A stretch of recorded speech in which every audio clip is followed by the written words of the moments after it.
جب زندگی میں آپ کی پریشانیاں اور مسائل زیادہ بڑھ جاتے ہیں نا، تو پھر اوور تھنکنگ شروع ہو جاتی ہے۔ جب اوور تھنکنگ شروع ہوتی ہے نا، تو پھر آپ انگزائٹی میں، ڈپریشن میں آپ چلے جاتے ہیں۔ تو اس صورتحال میں نا ایک کشمکش چلتی ہے بٹوین مائنڈ اینڈ ہارٹ۔ تو دل آپ کو کہتا ہے کہ اللہ پہ بھروسہ رکھو، اچھے دن آئیں گے، یہ وقت نکل جائے گا۔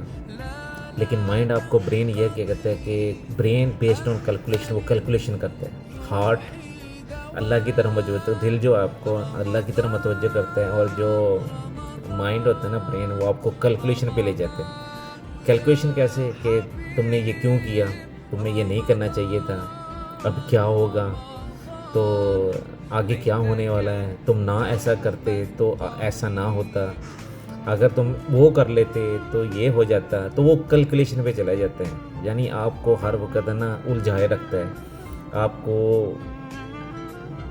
ڈپریس رکھتا ہے۔ تو دل جو ہے وہ آپ کو رکھتا ہے کہ حوصلہ رکھو، ہمت رکھو، حالات بہتر ہوں گے۔ تو یہ اتنی زبردست چیز جو ہے نا کشمکش چلتی ہے ان دونوں کے درمیان میں۔ تو پھر شیطان بھی آتا ہے، شیطان بھی آپ کو پھر ورگلاتا ہے کہ ابھی نہیں، زندگی واپس نہیں لوٹ سکتی۔ تو پھر وہ سوال اٹھاتا ہے وہ آپ کے ذہن میں، کیا میں واپس اپنی اس زندگی کی طرف جا سکتا ہوں جو میرے پہلے تھی؟ میں نے ایسا ڈیسیجن کیوں لیا؟ حالانکہ آپ نے پہلے اچھی طرح سوچ کے مشورہ کر کے وہ چیز کی ہوتی ہے، لیکن پھر وہ آپ کو ایسے وسوسے ڈالتا ہے۔ تو آگے کیا ہوگا، بچے ہیں، یہ ہیں، وہ ہے، نظام کیسے چلے گا، ابھی تو زندگی ختم ہو جائے گی، ابھی تو آگے کچھ نہیں ہونے والا۔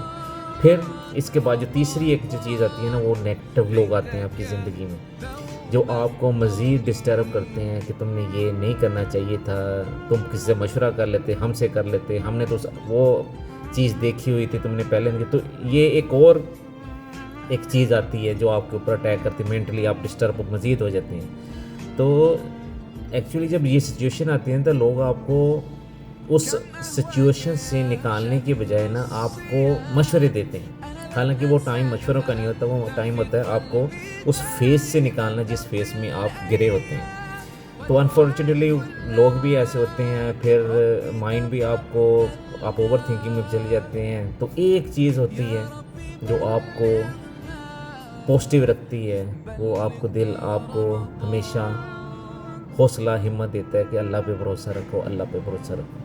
اچھا، یہ جو ساری سچویشن ہوگی ہے نا، ان سب سچویشن میں نا، حالات میں صرف اور صرف آپ ہی ہیں جس نے اس میں سے نکلنا ہے، ٹھیک ہے؟ اس کے لیے سب سے تو پہلے یہ ہے کہ آپ یہ دیکھیں کہ فنانشلی آپ کیسے اسٹیبل ہو سکتے ہیں۔ سب سے امپورٹنٹ چیز یہ ہے، کیونکہ جب آپ ایسے حالات میں ہوتے ہیں تو سب سے زیادہ جو ڈسٹرب آپ کو چیز کرتی ہے نا، وہ فائنانس، پیسہ۔ تو پہلے آپ نے وہ دیکھنا ہے کہ وہ میں کیسے جنریٹ کروں۔ اگر آپ پڑھے لکھے ہیں، اگر آپ کو کوئی ہنر آتا ہے تو وہ کریں، چھوٹے چھوٹے لیول سے کریں تاکہ آپ اس کنڈیشن میں پھنسے اس سے نکل سکیں، ایک چیز۔ دوسرا چیز یہ ہے کہ اپنے آپ کو موٹیویٹ رکھیں، پازیٹیو رکھیں کہ نہیں، حالات بدلتے ہیں، چیزیں بدلتی ہیں، اور میں بھی اس سے نکل جاؤں گا۔ پھر دوسرا یہ ہے کہ کچھ ایسا آپ کا منٹور ہو جو آپ کو اس سچویشن میں آپ کا خیر خواہ ہو، جو آپ کو بتا سکے۔